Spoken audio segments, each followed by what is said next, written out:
Podía correr a 100 kilómetros por hora, doblar el acero con un solo brazo y oír un susurro a más de 1 kilómetro de distancia. Pero detrás de los icónicos poderes biónicos de Jaime Sommers se escondía una serie llena de secretos, acrobacias y escándalos que nunca se vieron en pantalla. ¿Sabías que sus famosos saltos se filmaban al revés? ¿Que su muerte provocó una protesta nacional? ¿O que una lesión real casi obligó a cancelar la serie? The Bionic Woman no fue solo un éxito, fue un fenómeno cultural, y lo que ocurrió tras bastidores fue tan emocionante como lo que se veía en televisión. ¿Listo para descubrir qué fue lo que realmente impulsó a la cyborg más humana de la TV? Vamos allá. Jaime Sommers nunca estaba destinada a sobrevivir. Cuando Jaime Sommers apareció por primera vez en 1975 en The $6 Million Man, no estaba pensada para convertirse en un ícono televisivo. Su personaje, una extenista y el gran amor de infancia de Steve Austin, fue creado para una historia de 2 episodios que debía terminar en tragedia. Después de sufrir un accidente de paracaidismo, Jaime recibió implantes biónicos, pero su cuerpo los rechazó y murió dramáticamente en la mesa de operaciones, dejando a Steve destrozado. El público, sin embargo, no lo aceptó. ABC recibió miles de cartas indignadas y llenas de tristeza, algunas incluso procedentes de hospitales infantiles, donde los pequeños fans se sintieron traicionados por la muerte de su heroína. La presión fue tan grande que la cadena y Universal no tuvieron otra opción que revivirla. Los guionistas idearon una trama de suspensión criogénica para justificar su regreso. La resurrección de Jaime marcó un hito en la televisión. Fue uno de los primeros casos en que la protesta de los fans cambió directamente las decisiones de un estudio, abriendo el camino para las actuales campañas en redes sociales para salvar series canceladas. Una lesión real casi puso fin a la serie. En 1977, la vida real de Lindsay Wagner estuvo a punto de poner fin a su legado en pantalla. Mientras conducía con su entonces esposo, el actor Michael Brandon sufrió un grave accidente automovilístico. Tuvo múltiples heridas, entre ellas un profundo corte en el labio superior que le dejó una cicatriz visible. La producción de The Bionic Woman se detuvo durante varias semanas para permitir su recuperación, lo que obligó a reescribir guiones y reorganizar el rodaje. Los maquilladores trabajaron sin descanso para disimular la cicatriz, y los directores recurrieron a luces suaves y ángulos estratégicos para ocultar sus heridas. Pero Wagner, siempre profesional, se negó a apartarse del papel. Más tarde confesó que el trauma le dio una conexión más humana y real con la historia de Jaime. Los espectadores lo notaron. Su mirada tenía un peso distinto, más profundo. En los episodios donde se exploraba la vulnerabilidad física de Jaime, Wagner transmitía una verdad emocional que no se podía fingir. Los icónicos saltos de Jaime eran en realidad imágenes invertidas. Los saltos imposibles de Jaime Sommers se convirtieron en el sello visual de la serie, pero no se lograron con efectos costosos ni arneses sofisticados. En realidad, se trataba de una de las técnicas más simples y efectivas de la televisión: filmar las escenas al revés. La doble de acción, Rita Eggleston, realizaba caídas hacia atrás desde plataformas sobre superficies acolchadas. Luego, en postproducción, el metraje se invertía y se reproducía en cámara lenta, creando la ilusión de que Jaime saltaba hacia adelante sobre tejados o cercas. Combinado con el icónico sonido biónico, el truco convencía completamente al público. El método nació por necesidad. Usar cables era caro y peligroso, y el tiempo de rodaje era limitado. Pero su genialidad estaba en su simplicidad, y funcionó. El público quedaba fascinado, y las futuras series de superhéroes copiarían este ingenioso recurso visual. Las batallas entre cadenas separaron a Steve y Jaime.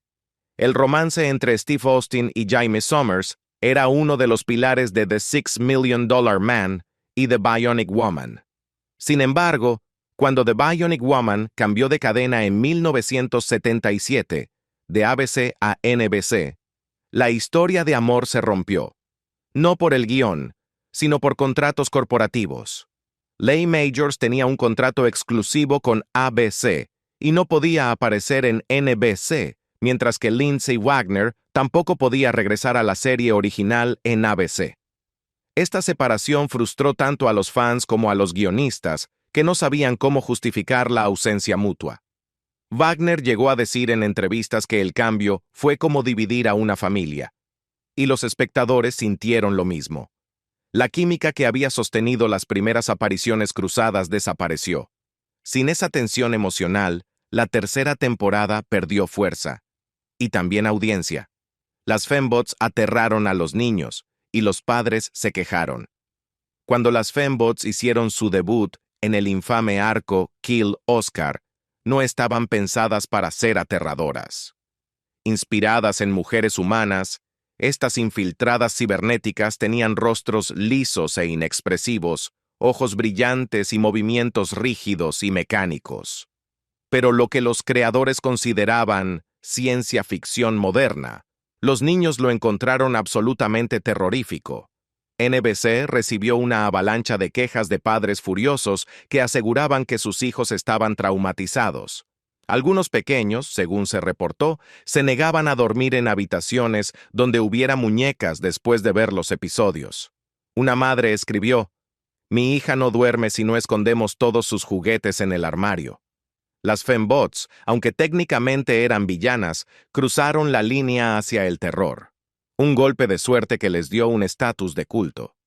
Incluso décadas después, los fans recuerdan los escalofriantes sonidos mecánicos y las miradas vacías de aquellas robots. Hoy se celebran como íconos kitsch de la ciencia ficción televisiva de los años 70, pero en su emisión original fueron consideradas demasiado perturbadoras para la televisión familiar. Jaime tuvo una crisis, y fue inspirada por la vida real de Lindsay. En la segunda temporada de The Bionic Woman, Jaime Sommers no solo luchaba contra espías y fembots, sino también contra sí misma. Los guionistas introdujeron una trama en la que Jaime empezaba a perder la memoria, sufría dolores de cabeza insoportables y comenzaba a cuestionar su propia humanidad. Fue una de las primeras veces que una heroína televisiva mostraba un colapso emocional tan profundo. Pero aquella fragilidad no era solo ficción. Era el reflejo de lo que Lindsay Wagner vivía fuera de cámara. Tras bastidores, Wagner soportaba una enorme presión.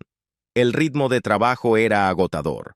Jornadas de hasta 16 horas, 6 días a la semana, mientras su matrimonio con el actor Michael Brandon se desmoronaba.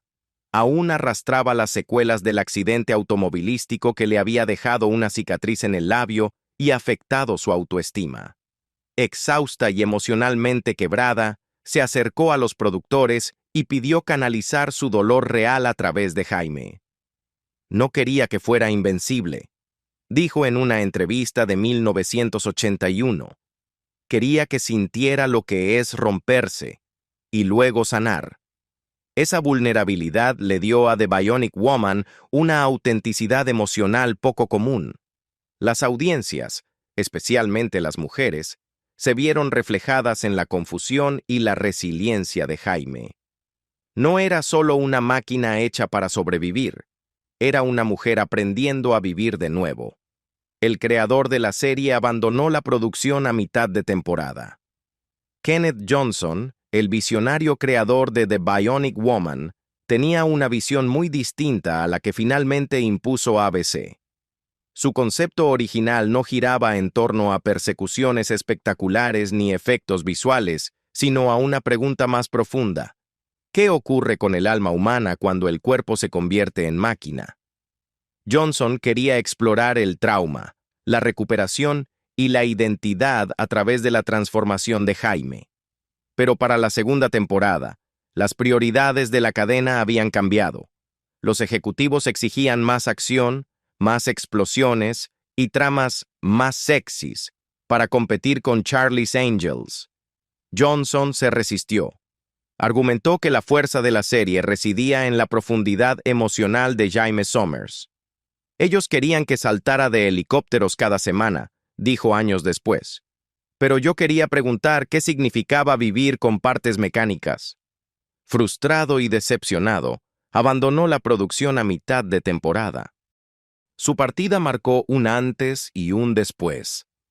Los episodios siguientes se apoyaron más en trucos visuales y tecnología que en emociones.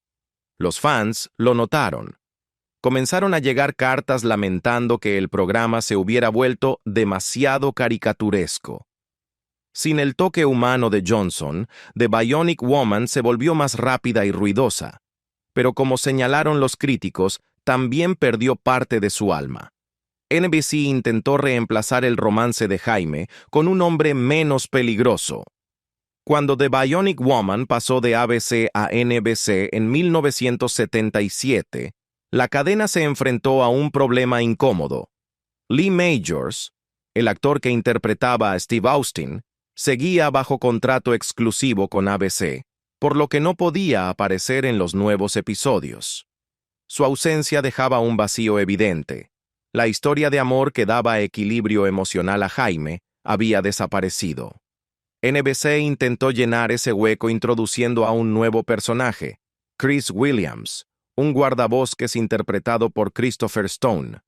Los ejecutivos esperaban que esta relación más tranquila y natural hiciera que Jaime pareciera más accesible para el público general. Pero los espectadores no se dejaron engañar. Llevaban 2 años invertidos emocionalmente en el romance entre Jaime y Steve, una relación forjada en el dolor y la transformación. La química entre Wagner y Stone simplemente no podía igualar esa conexión. La propia Wagner reconoció en una entrevista de 1990. No se puede fingir ese tipo de vínculo. El público lo sabe. Los televidentes respondieron con desinterés, y las audiencias de la tercera temporada cayeron en picada. Incluso los guionistas admitieron tener dificultades para generar tensión sin la presencia de Steve Austin. El intento de NBC por sustituir la emoción con un romance genérico fracasó, demostrando que, a veces, incluso en la televisión, el rayo solo cae una vez. La serie fue utilizada en clases de estudios de género. A comienzos de los años 80, The Bionic Woman había trascendido la televisión. Se convirtió en objeto de estudio académico. Universidades de Estados Unidos y el Reino Unido, entre ellas UCLA, Stanford y la Universidad de Sussex, comenzaron a usar a Jaime Sommers como punto central para analizar la relación entre género, tecnología y poder en los medios. Los investigadores exploraban cómo Jaime representaba un nuevo tipo de heroína, alguien capaz de ser tierna y letal, compasiva, pero también cibernética. En una época dominada por héroes de acción masculinos, el personaje de Jaime fue revolucionario.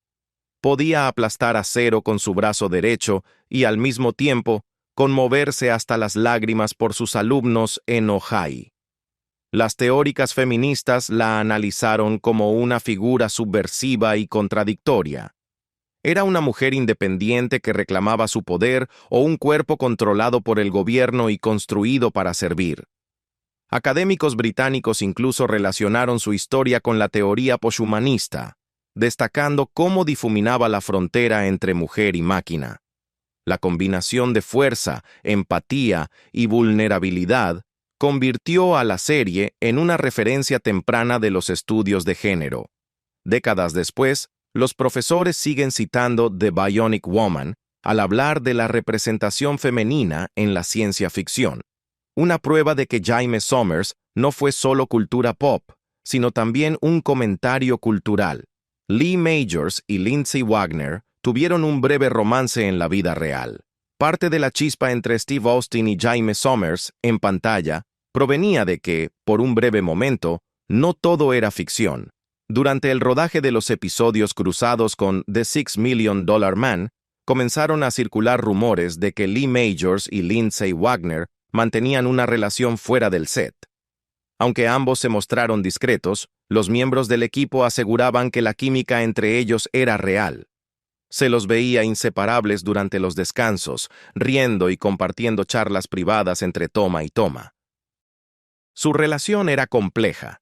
Majors ya era una gran estrella de la televisión, recién casado con Farrah Fawcett, mientras que Wagner era la recién llegada. Las columnas de chismes de Hollywood insinuaban coqueteo, pero nunca confirmaron un romance formal. Aún así, esa conexión se tradujo poderosamente en pantalla. Cuando Steve sostenía el cuerpo moribundo de Jaime en los episodios originales, la emoción se sentía genuina, casi palpable. Aunque su supuesto romance no perduró, el vínculo emocional entre ambos sí lo hizo. Casi 2 décadas después, cuando Wagner y Majors se reencontraron en Bionic Ever After, la química seguía intacta. En aquella película, la pareja finalmente se casó en pantalla, cerrando una historia de amor que comenzó como rumor, floreció como leyenda y terminó como una de las relaciones más recordadas de la historia televisiva. Y ahí lo tienes. 10 datos sorprendentes, dramáticos y fascinantes sobre The Bionic Woman, que demuestran que esta no fue solo otra serie de ciencia ficción de los 70. Jaime Sommers redefinió lo que podía ser una heroína televisiva. Fuerte, pero sensible, veloz, pero reflexiva, creada por la ingeniería, pero innegablemente humana. ¿Cuál de estos datos te sorprendió más? ¿Creciste viendo a Jaime desafiar la gravedad y las expectativas? Cuéntanos en los comentarios y no olvides darle me gusta, compartir y suscribirte para más historias desconocidas de la era dorada de la televisión.